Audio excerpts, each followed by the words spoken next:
Good morning વિદ્યાર્થી મિત્રો. આજે આપણે ધોરણ 10 સામાજિક વિજ્ઞાનની અંદર ભારતમાં કૃષિ એની ચર્ચાઓ કરવાના છીએ. બાળકો, આગળના લેક્ચરમાં આપણે મોસ્ટ આઈએમપી ટોપિક જોયો હતો, કૃષિમાં ટેકનિકલ અને સંસ્થાકીય સુધારા. એની થોડીક તમને વાત કરી દો.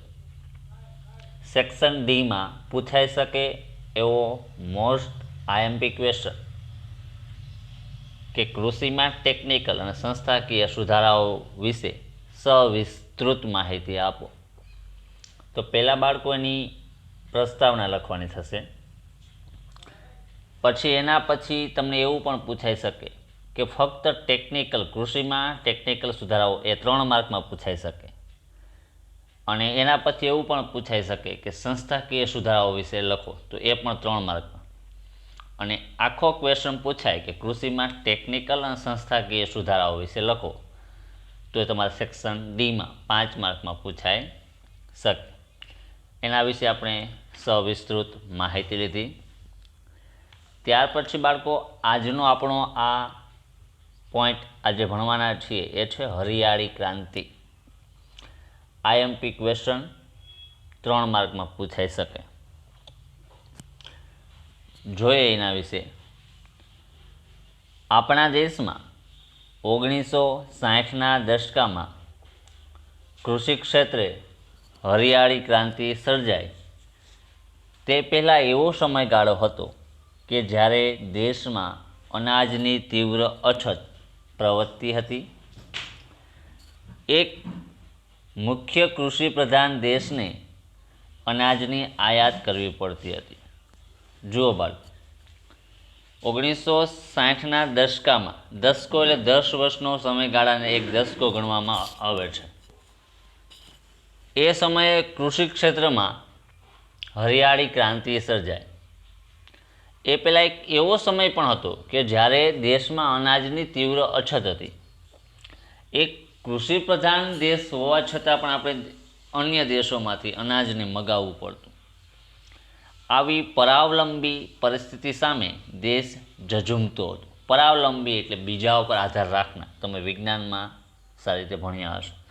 સ્વાવલંબી અને પરાવલંબી. પરાવલંબી એટલે બીજાની ઉપર આધાર રાખનાર. અહીંયા સુધીના 3 પોઈન્ટ થયા. એના પછી નેક્સ્ટ આગળ હવે જે આવશે બાળકો એ એના પરિબળો આવશે. એક પોઈન્ટ પડી શકે, પરિબળો. કયા પરિબળો? તો કે બિયારણની સુધારેલી જાતો, રાસાયણિક ખાતરોનો વધેલો ઉપયોગ, દેશના ખેડૂતોનો પ્રચંડ પુરુષાર્થ, વીજ વિતરણની વ્યાપક વ્યવસ્થા, સિંચાઈની સવલતોમાં સુધારા વગેરે પરિબળોથી કૃષિ ક્ષેત્રે ઉત્પાદનમાં થયેલો અસાધારણ વધારાને હરિયાળી ક્રાંતિ તરીકે ઓળખવામાં આવે છે. Green revolution. હરિયાળી ક્રાંતિ કોને કહેવી? તો કે રાસાયણિક, માનો કે બિયારણની જાતોમાં સુધારાઓ, રાસાયણિક ખાતરનો વધુ ઉપયોગ, દેશના જે ખેડૂતો હતો એનો પુરુષાર્થ, વીજ વિતરણની વ્યાપક વ્યવસ્થા, સિંચાઈની સવલતોમાં થયેલો સુધારો, આ વગેરે પરિબળોને આધારે હરિયાળી ક્રાંતિ અથવા અસાધારણ વધારાને આપણે હરિયાળી ક્રાંતિ તરીકે ઓળખીએ છીએ. ત્યાર પછી આગળનો પોઈન્ટ એવો પણ પૂછાઈ શકે બાળકો કે હરિયાળી ક્રાંતિના હેતુઓ. તો હવેનો જે પોઈન્ટ છે એ 1 માર્કમાં પૂછાય તો આ હેતુ થશે. શું? જુઓ, હરિયાળી ક્રાંતિનો મુખ્ય ઉદ્દેશ્ય હતો કૃષિ ઉપજમાં વધારો કરવો. હરિયાળી ક્રાંતિનો મહત્વનો એક ઉદ્દેશ્ય હતો અથવા હેતુ હતો. શું? કે કૃષિમાં જે પાકમાં ઉપજ એ સારી મેળવવી, ખેડૂતને વધુ પ્રમાણમાં રાસાયણિક ખાતર અને કીટકનાશકોનો ઉપયોગ કરવા માટે પ્રેરિત કરવા આવ્યા અને કૃષિ ઉપજમાં વધારો કરવાના લક્ષ્યને હાંસલ કરવામાં સફળતા પણ મળી. આગળનો પોઈન્ટ, હરિયાળી ક્રાંતિથી ઘઉં અને ડાંગરના પાકમાં વિક્રમજનક ઉત્પાદન થયું છે. લખો અથવા નોટ કરી લો બાળકો, હરિયાળી ક્રાંતિથી કયા બે પાકનો વિક્રમજનક ઉત્પાદન થયું? તો કે ઘઉં અને ડાંગરનો પાક. હરિયાળી ક્રાંતિ થયા પછી તો ઘઉં અને ડાંગરના પાકમાં ખૂબ સારું એવું ઉત્પાદન આપણે મેળવી શકીએ. દેશમાં પહેલાં જ્યાં ખાદ્ય અન્નની અછત હતી ત્યાં આજે અનાજના પર્યાપ્ત ભંડારો છે. આગળનો પોઈન્ટ, એક સમયે ભારતમાં દુકાળ સમયાંતરે અનુભવાતા પ્રકોપ હતો. હરિયાળી ક્રાંતિ પછી તેની ખાસ અસર જોવા મળી નથી. અનાજના બફર સ્ટોકને કારણે દુષ્કાળ કે અછતની પરિસ્થિતિનો સરળતાથી સામનો કરી શકાયો.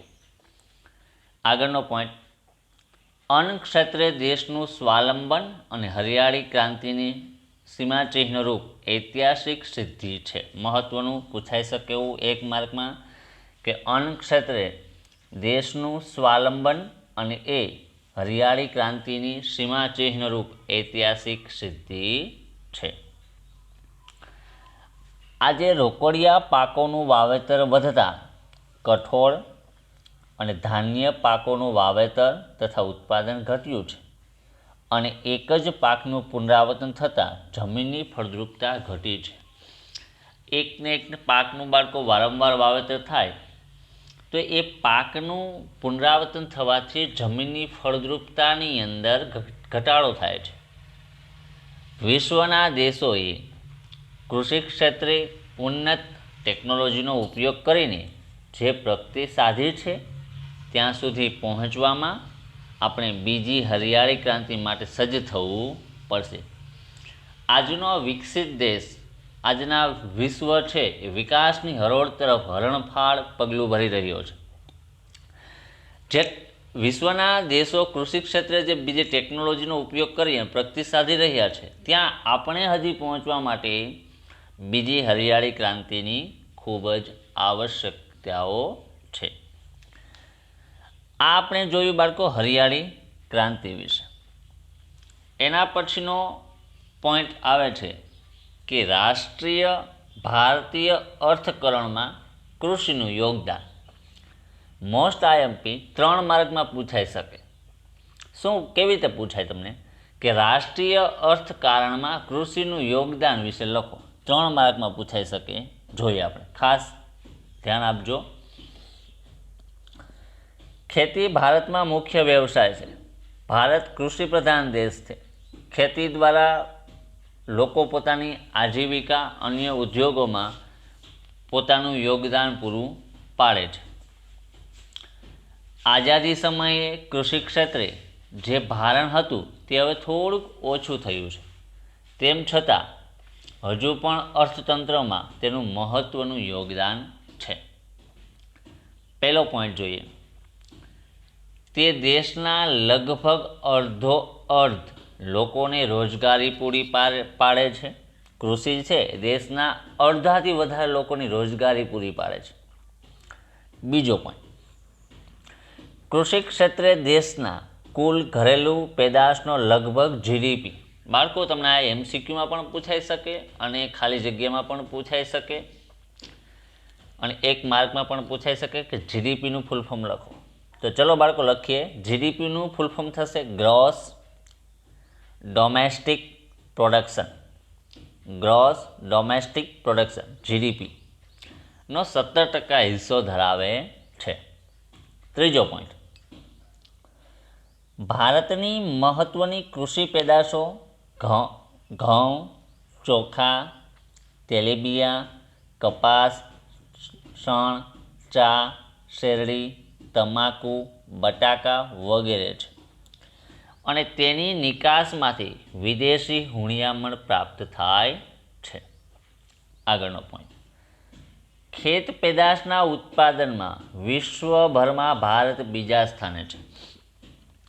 ખેત પેદાશોના ઉત્પાદનમાં વિશ્વમાં બીજા સ્થાન ભારતનું છે. આગળનો પોઈન્ટ, સુતરાઉ કાપડ, ખાંડ, કાગળ, તેલ વગેરે ઉદ્યોગો તથા ખાદ્ય સામગ્રીને લગતા પ્રસંસ્કરણ ઉદ્યોગ માટે કાચો માલ પણ ખેતીમાંથી જ ઉપલબ્ધ થાય છે.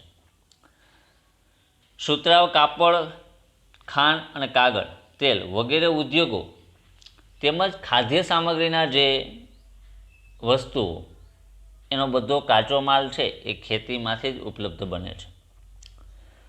કૃષિ ભારતના લોકોને ખોરાક પૂરો પાડે છે. જોકે અનિયમિત અને અનિશ્ચિત વરસાદ અને સિંચાઈની અલ્પ સગવડને કારણે ખેતી ક્ષેત્રે વૈશ્વિક બજારમાં ભારતનો દેખાવ સાતત્યપૂર્ણ રહ્યો નથી. ભારતની અંદર બાળકો અનિયમિત વરસાદ પડે, અમુક એવી પણ જગ્યાઓ છે કે જ્યાં સિંચાઈની હજી પૂરતી સગવડો નથી, જેને કારણે વૈશ્વિક બજારોની અંદર ભારતનું સ્થાન હજી જોઈએ એવું સાતત્ય જાળવી શક્યું નથી. આ આપણે બાળકો ભારતીય અર્થકરણમાં કૃષિનું યોગદાન કે અર્થતંત્રમાં જીડીપીમાં શું ભારતનું યોગદાન એના વિશે જોયું. પહેલો પોઈન્ટ આપણે હરિયાળી ક્રાંતિ, પછી ભારતીય અર્થકરણમાં કૃષિનું યોગદાન વિશે જોયું. એના પછી નેક્સ્ટ ટોપિક જોવાનો છે અનાજનું સંરક્ષણ. અનાજનું સંરક્ષણ, અનાજની બચત અથવા એનું કઈ રીતે સંરક્ષણ કરવું. 3 માર્કમાં પૂછાઈ શકે. જોઈએ.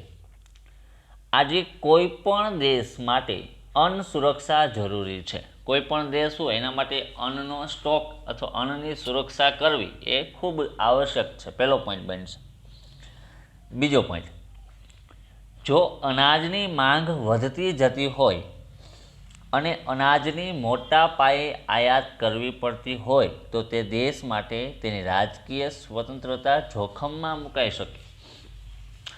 બાળકો, સતત અનાજની માંગ વધે અને એ માંગને પહોંચી વળવા માટે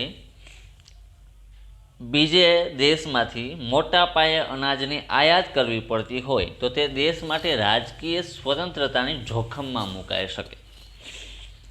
એના પછીનો પોઈન્ટ, એના માટે ઉદાહરણ તરીકે આપણે ફ્રાન્સની રાજ્ય ક્રાંતિ જોઈ શકીએ કે ફ્રાન્સની અંદર રાજ્ય ક્રાંતિ થઈ હતી, જેની અંદર સતત અનાજની માંગ થતી અને બીજાથી અનાજને મંગાવવું પડતું. એના પછીનો પોઈન્ટ, હરિયાળી ક્રાંતિને લીધે આપણે અનાજ ઉત્પાદનમાં સ્વાવલંબી બન્યા છે. હરિયાળી ક્રાંતિ થયા પછી અનાજના ઉત્પાદનમાં સ્વાવલંબી થયા, એટલે આપણે આપણી ઉપર જ આધાર રાખતા થયા છીએ.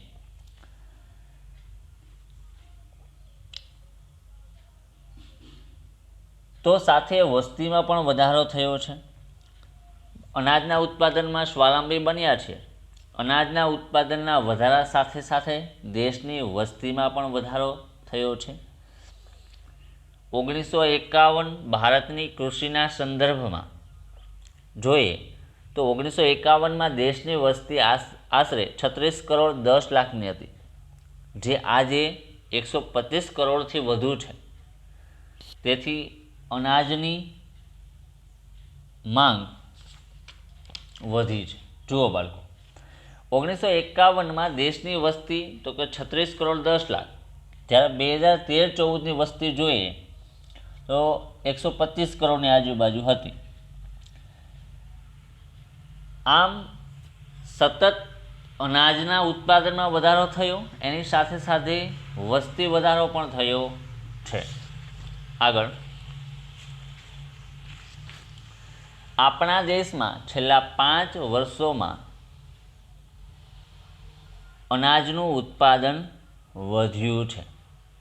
1950-51માં ભારતમાં 51 કરોડ ટન અનાજ ઉત્પાદન થયું હતું, જે વધીને 2013-14માં વિક્રમજનક 265.4 કરોડ ટન થયું છે. જુઓ બાળકો, જેવી રીતે 1951માં દેશની વસ્તી તો કે 36 કરોડ 10 લાખ, તો 1951માં અનાજનું ઉત્પાદન કેટલું હતું તો કે 51 કરોડ ટન. જ્યારે 2013-14માં વસ્તી 125 કરોડની અપ હતી ત્યારે અનાજનું ઉત્પાદન 265.4 કરોડ ટન થયું. એટલે સ્વાભાવિક રીતે આપણે સમજી શકીએ કે અનાજનું ઉત્પાદન વધ્યું એવી રીતે વસ્તી પણ વધારો થયો. વસ્તી વધારો થાય એટલે અનાજની માંગ રહે. આજે આપણી પાસે એટલું અનાજ છે કે દેશની ન્યૂનતમ જરૂરિયાત પૂરી કરી શકાય છે. આપણી પાસે આજે અનાજમાં સક્ષમ છીએ કે દેશની તમામ વસ્તીઓને અનાજને પૂર્ણ કરી શકીએ. આ ભંડાર ટકાવી રાખવો અને તેમાં વધારો કરવો આવશ્યક છે. આજે જે આપણી પાસે અનાજનો સ્ટોક છે એ સ્ટોક જાળવી રાખવો અને તેમાં વધારો કરવો એ ખૂબ જ જરૂરી છે. આગળનો પોઈન્ટ, અનાજનો બફર સ્ટોક ઊભો કરીને દુષ્કાળ કે ઓછા અનાજ ઉત્પાદન સમયે અનાજની તંગી અટકાવી શકાય છે. અનાજનો બફર સ્ટોક એટલે સરકાર છે અનાજનો ગોડાઉનની અંદર સ્ટોક રાખે છે. જ્યારે દુષ્કાળ પડે અથવા અનાજનું ઓછું ઉત્પાદન થાય અથવા અનાજની તંગી સર્જાય ત્યારે એનો ઉપયોગ કરી શકાય. આગળનો પોઈન્ટ, અનાજના ગોદામોમાં રહેલ અનાજને સાચવવાની વૈજ્ઞાનિક પદ્ધતિઓ અપનાવીને અનાજનો બગાડ થતો અટકાવી શકાય છે. અત્યારે ખૂબ મોટા સરકાર ગોદામો બનાવે છે. એ ગોદામોમાં અનાજને સાચવવાની વૈજ્ઞાનિક પદ્ધતિઓ અપનાવી અને અનાજનો બગાડ થતો અટકાવી શકાય. આગળનો પોઈન્ટ, આ અનાજ હજારો ગરીબ પરિવારોને વિનામૂલ્યે આપીને ભૂખ મિટાવી શકાય. આજે હજારો જે ગરીબ કુટુંબો છે એને અનાજ પૂરું પાડી અને તેમને ભૂખ મિટાવી શકાય. અનાજનો બગાડ અટકાવવો એ સમયની તાતી જરૂરિયાત છે. આજના સમયની અંદર અનાજનો બગાડ થતો અટકાવવો એ ખૂબ જ આવશ્યક છે. અનાજના સંગ્રહ અને પ્રબંધની વ્યવસ્થા સુદૃઢ કરવી અત્યંત આવશ્યક છે. સરકારે ખાદ્ય સુરક્ષા કાયદો ફૂડ સિક્યુરિટી એક્ટ દ્વારા ગરીબો સુધી અનાજ વિતરણ કરવાની જોગવાઈ કરીને એક સારી જરૂરિયાત કરી છે. આજના સમયમાં પણ સરકાર ગરીબ કુટુંબો છે એને અનાજ પૂરું પાડે છે, જેને એક ખાદ્ય સુરક્ષા કાયદો ફૂડ સિક્યુરિટી એક્ટ દ્વારા ગરીબોને અનાજ પૂરું પાડવામાં આવે છે. એની એક સારી એવી જોગવાઈ સરકાર દ્વારા પૂર્ણ કરવામાં આવે છે. તો બાળકો, આજના આપણા લેક્ચરનો મહત્ત્વનો એક પોઈન્ટ હતો કે જેની અંદર હરિયાળી ક્રાંતિ, એની અંદર ભારતીય અર્થતંત્રમાં કૃષિનું યોગદાન અને અનાજ સંરક્ષણ વિશે આપણે વિગતવાર ચર્ચાઓ કરી. બાળકો, આજે જે ચલાવ્યું એ તમારે પોઈન્ટમાં લખવાનું છે કે પહેલું આવશે હરિયાળી ક્રાંતિ, એના પ્રસ્તાવનાના પોઈન્ટ. પછી આવશે રાષ્ટ્રીય અર્થતંત્રમાં કૃષિનું યોગદાન, એ 3 માર્કમાં પૂછાય, એને પણ મુદ્દાઓ વાઇઝ લખવાનું છે. એના પછી ત્રીજું અનાજનું સંરક્ષણ, એના પણ તમારે પોઈન્ટ્સ અને મુદ્દાઓ પાડીને લખવાનું છે. આજે જે ચલાવ્યું એ બાળકો તમારે ફેરબુકમાં મુદ્દાઓ વાઇઝ લખી લેવાનું છે. આવતા નેક્સ્ટ લેક્ચરમાં આપણે ભારતની ખેતી પર વૈશ્વિકીકરણની અસર એના વિશે ચર્ચાઓ કરીશું. એ આ પાઠ 10મો ભારતની કૃષિ એનો લાસ્ટ લેક્ચર હશે. તો આજે ચલાવ્યું એ તમારે ફેરબુકની અંદર લખી લેવું.